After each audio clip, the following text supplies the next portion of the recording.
Glória a Deus. Meus irmãos, nós vamos falar um pouco sobre o Evangelho de Mateus, capítulo 25.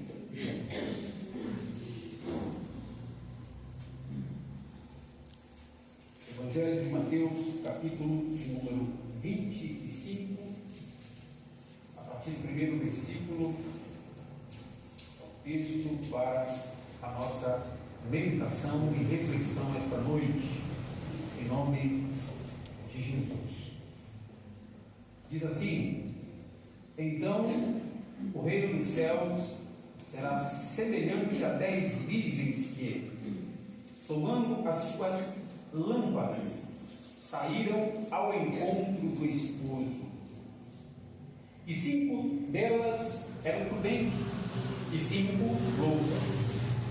As loucas, tomando as suas lâmpadas, não levaram azeite consigo, mas as prudentes levaram azeite em suas vasilhas, com as suas lâmpadas.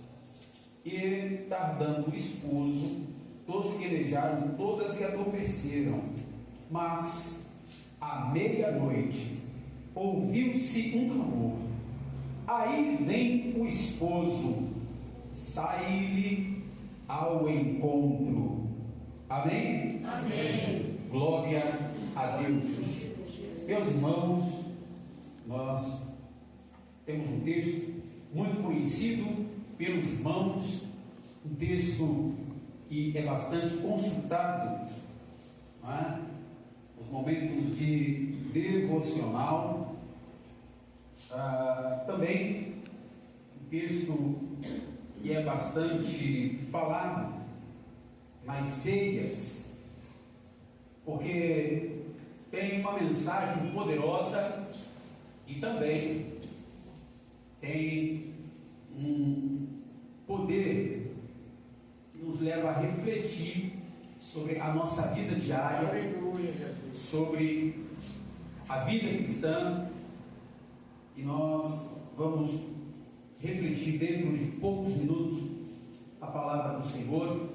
E existem algumas particularidades desse texto que eu gosto muito. Primeiro que o texto é uma das parábolas do Senhor Jesus. E quando nós falamos de parábola, ou a palavra parábola, significa colocar lado a lado, a fim de fazer uma comparação. O Senhor Jesus, em muitas vezes, não é, de uma forma muito sábia, ele falava as verdades celestiais, as verdades de seu evangelho, numa linguagem muito acessível. Ele adequava a sua linguagem ao contexto, ao público, à cultura e à compreensão daqueles que lhe ouviam. Naquela época, tinha muitas pessoas cultas, pessoas doutas, pessoas conhecedoras da lei, pessoas leigas, pessoas que não tinham, muito conhecimento, ou conhecimento conforme os doutores da lei, que muitas vezes acompanhavam o Senhor Jesus, só que com objetivos diferentes da maioria, que era, diga-se de passagem, com base em suas necessidades. Outros, não somente pelas necessidades, mas eles procuravam e acompanhavam o Senhor Jesus, porque de fato eles foram convencidos através da mensagem pregada pelo Senhor Jesus, o seu Evangelho. Também, quando nós vemos que o Senhor Jesus, dentro de uma linguagem acessível e uma linguagem agrícola, ele vai falar uma mensagem específica para os seus discípulos, para os seus obreiros, E em muitas ocasiões, na mesma oportunidade, com a mesma mensagem, com o mesmo ensinamento, ele tem o poder de revelar para um e ocultar para outros. E o que me chama a atenção é que quando o Senhor Jesus ele vai falar sobre essa parábola, ou contar essa história com a finalidade, de extrair lições a respeito do reino de Deus, do reino celestial, do reino dos céus. É uma mensagem profética, de cunho profético, porque tem por finalidade o cumprimento, não nos dias, né, que ele estava pregando, mas dias futuros. Então, por isso é classificado como uma mensagem profética e escatológica. Alguns falam que esse texto é um texto exclusivo e específico para um tempo específico. Nós não vamos falar sobre isso porque é teológico, é um tanto quanto profundo e nós precisamos de um bom tempo para tentar explicar isso, mas apenas para deixar aqui um gancho para que os irmãos possam também estudar, procurar e se informar a respeito do capítulo de número 25, que é uma mensagem profética e escatológica. Mas o que me chama a atenção é que nessa parábola, assim como todas as outras parábolas, Jesus conta uma história e nessa história há personagens.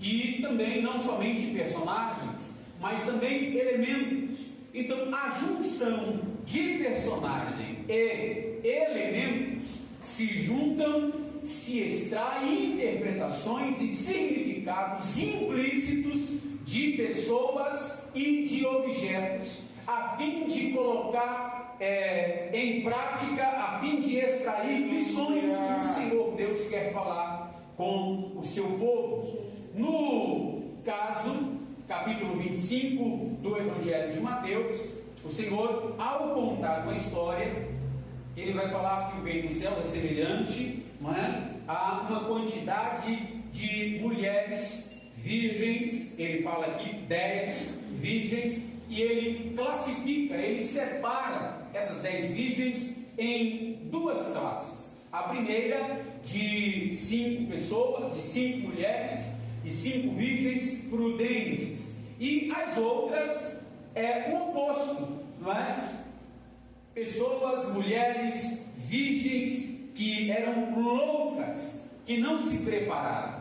O que me chama a atenção é que quando Jesus explica isso, ele, no desfecho de sua mensagem, no desfecho de suas colocações a respeito dessa história, ele vai dizer o motivo pela qual 5 eram prudentes e 5 eram loucas, não é? No caso, porque ao tardar o noivo, ao demorar o noivo do horário previsto, todas adormeceram e ouviu-se um clamor, à meia-noite, bem depois do horário.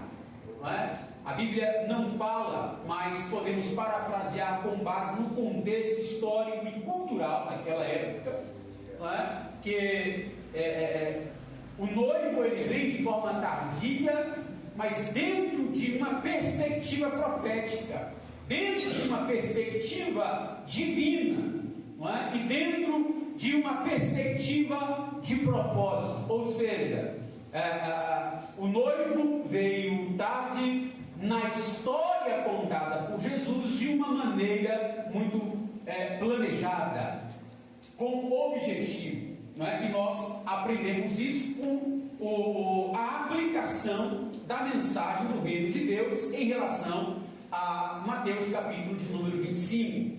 Então a Bíblia vai dizer que, tardando o noivo, ouviu-se um clamor à meia-noite, e ao ouvir, ou as virgens, todas elas, as 10, ao despertarem com o clamor do noivo, ou do clarim, ou do alarido de pessoas anunciando a vinda do noivo, elas perceberam, que estavam com as lâmpadas que precisavam acender, perceberam que tinham azeite em reserva, e as outras 5 perceberam que não tinha azeite sobrando, não tinha azeite em reserva, para que pudesse ficar durante toda a boda nupcial, o restante da noite.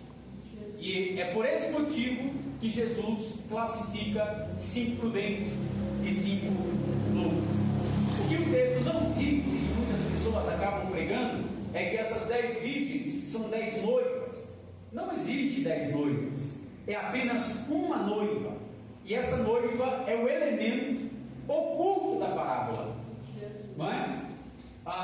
Mas aqui, pesquisando os textos e pesquisando o contexto e pesquisando comentários históricos, a cultura do povo, não chegamos em nenhuma ocasião à conclusão de que eram 10 noivas, eram apenas 10 convidadas, não é? E essas convidadas, elas tinham um objetivo, elas tinham uma missão muito bem definida, muito bem planejada, que era cortejar, que era acompanhar, não é? Toda a boda até o seu término, até o seu final, com as suas lâmpadas, e a representatividade de sua pureza representa, não é, a pureza da noiva, a pureza, não é, a clareza da celebração, não é, que estava sendo feito, que era muito importante.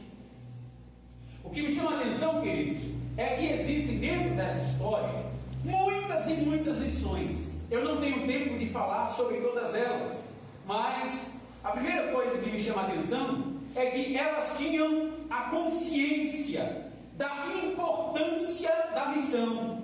Elas foram convidadas e tinham um objetivo, todas elas o mesmo objetivo, diga-se de passagem.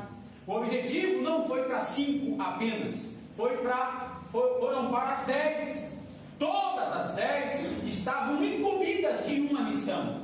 Elas tinham a consciência da missão.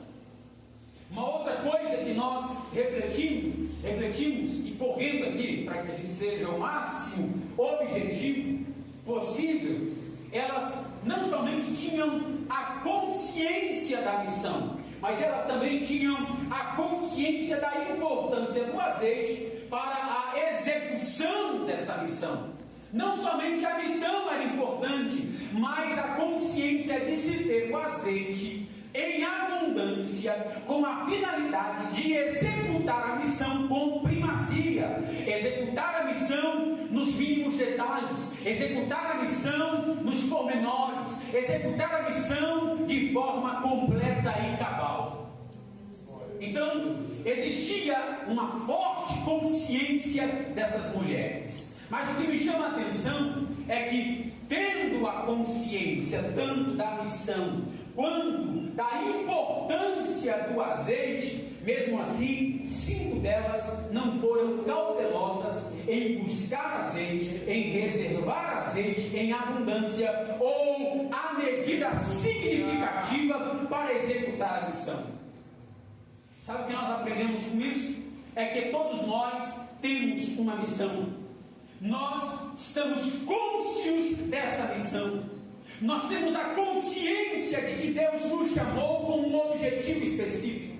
Nós temos a consciência de que nós estamos sentados nesse banco, mas nós fazemos parte, não somente o pastor, não somente os obreiros, não somente as irmãs do círculo de oração. Nós, num total, num geral, temos um objetivo específico. Temos uma missão específica, urgente. Temos uma missão importante para executar aqui na terra. Mas a consciência da execução dessa missão deve estar aliada à consciência de reservar azeite em abundância para a execução dessa missão. Sabe o que nós aprendemos em relação à reserva do azeite à medida? Segundo a proporcionalidade, é que todos nós sabemos, irmãos, de tudo isso, mas temos uma outra coisa: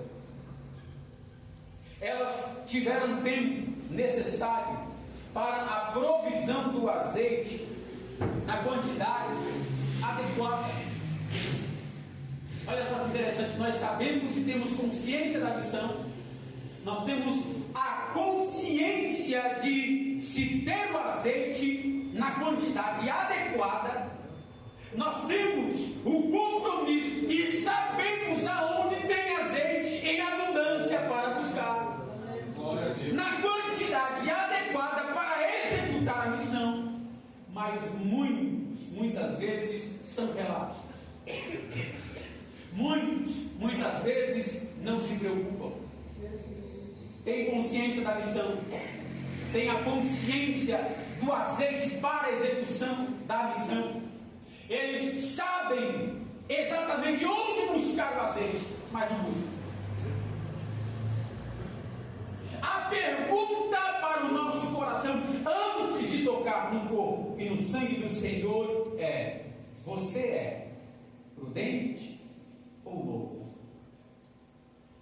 As prudentes, obviamente, de uma maneira muito óbvia, é a classificação daqueles irmãos que têm consciência da missão, têm consciência da importância do azeite para a execução da missão, conhece exatamente aonde buscar o azeite e buscam o azeite na quantidade adequada.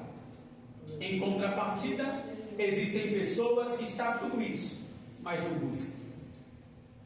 Sabe que precisa orar, mas não ora. Sabe que precisa ler, meditar, estudar, esquadrinhar a palavra de Deus, mas não faz. Sabe exatamente aonde buscar o azeite, mas não buscam. Há uma forte consciência aos nossos corações aqui esta noite para refletirmos a respeito disso. O que eu e você, o que nós estamos fazendo para reservar azeite em abundância, para reservar azeite na quantidade adequada. Sabe por quê? Porque nós aprendemos que naquela época, para o cumprimento dessa missão, lógico e obviamente, as lamparinas, elas tinham azeite para queimar, para clarear a partir das lamparinas em até um horário específico, que era até a meia-noite. Então, muitas delas, ou melhor, a metade das 10 virgens fizeram apenas aquilo que lhe foram cabíveis. Mas dentro dessa ótica, eu não quero fugir muito do assunto, é só para que você entenda o meu raciocínio. Quando nós fazemos aquilo que nos é cabível, a Bíblia nos qualifica como servos inúteis, porque a Bíblia vai falar do servo que faz apenas o que o seu Senhor manda. É servo inútil. É o que a Bíblia diz, não é o que o pastor Rafael fala. Então, se a Bíblia fala, nós precisamos fazer sempre um pouco mais. Tem base bíblica para isso, pastor? Tem. Quando você ver alguém necessitado de acompanhamento, não ande apenas uma milha, ande com ele 2. Glória a Deus, aleluia.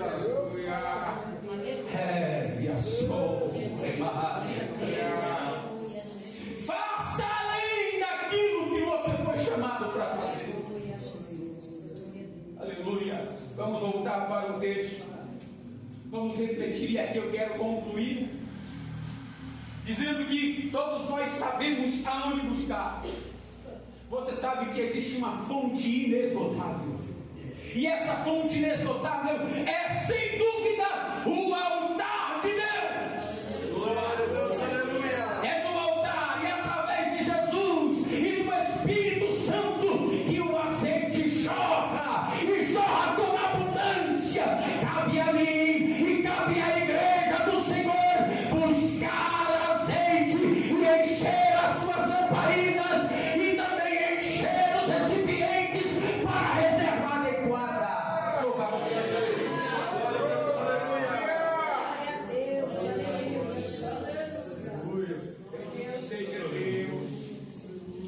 Deus não quer que sejamos crentes apenas no ambiente de culto. Deus não espera que eu e você sejamos servos dele, professantes de uma fé genuína em Cristo Jesus, apenas no contexto religioso. Aleluia.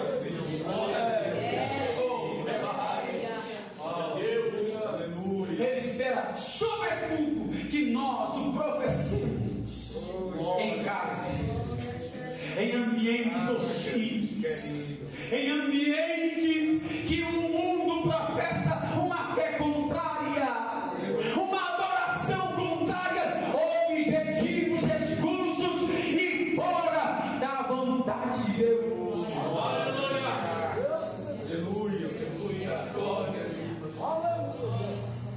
É aqui, dentro das quatro paredes, mas sobretudo lá fora, independente do ambiente que você esteja inserido. Olha, diga-se de passagem, meu irmão, é justamente nos contextos diversos da nossa vida diária é que nós professamos uma fé genuína em Cristo Jesus ou não. Oh, glória! Se somos virgens prudentes ou não. Porque virgens prudentes aqui dentro todo mundo é. Aparentemente são.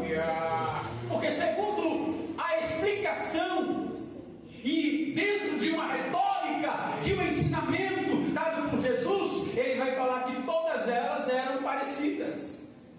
As 10 eram virgens, as 10 tinham lamparinas, as 10 tinham azeite para queimar na lamparina. A diferença é que 5 delas tinham azeite de reserva, as outras não. A Bíblia também vai falar que as 10 tinham a aparência, estavam vestidas de forma adequada para a ocasião.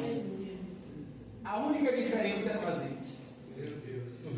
A única diferença era o azeite. Eu vou repetir isso, não é porque você não entendeu, eu sei que você entendeu. Eu estou repetindo de forma pedagógica. Apenas o que nos resta para refletir a respeito disso. A diferença é o azeite. A diferença é o azeite. A diferença é o azeite. Quem tem azeite, irmãos, em reserva é diferente. Quem tem azeite é diferente. Quem tem azeite fala diferente. Quem tem azeite age diferente. Quem tem azeite é a sombra, é Maria, calabachando, orelha, súria. Quem tem azeite atrai o coração do noivo, porque somente as virgens que têm azeite em reserva ouvirão do teu Senhor a seguinte frase: entrai para as bodas do Cordeiro. Glória a Deus, aleluia.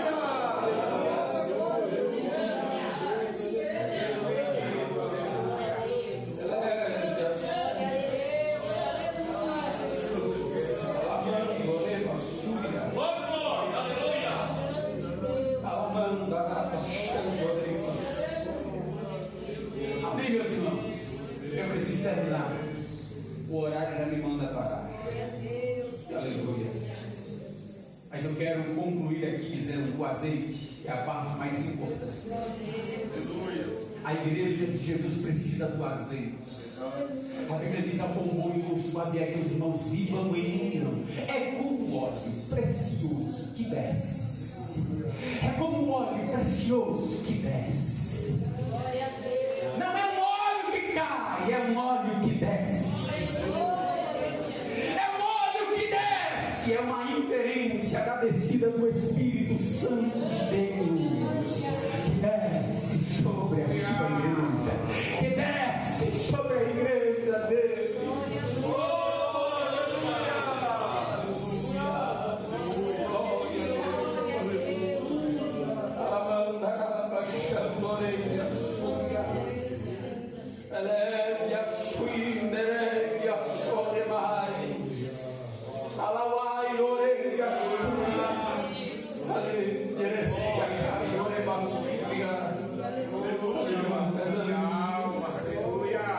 Que nós tenhamos um estilo de vida, irmãos, um modus operandi no nosso dia a dia. Que nós não sejamos surpreendidos no momento do clamor. Glória a Jesus. Somente as prudentes vão ouvir ele, possuir por herança. Glória. Glória. Somente as prudentes, somente quem tem azeite é que vai ter esta oportunidade, vai ter esse privilégio. Amém, meus irmãos? Coloquemos em pé, vamos orar, agradecendo a Deus por esta palavra, em nome de Jesus.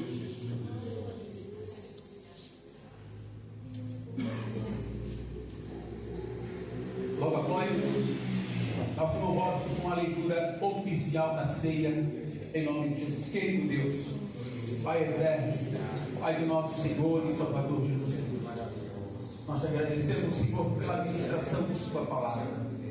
Nós te agradecemos, Senhor, pois o Senhor tem nos falado conosco. Ó Espírito Santo de Deus, continue falando com a sua igreja, continue falando com o seu povo, Senhor.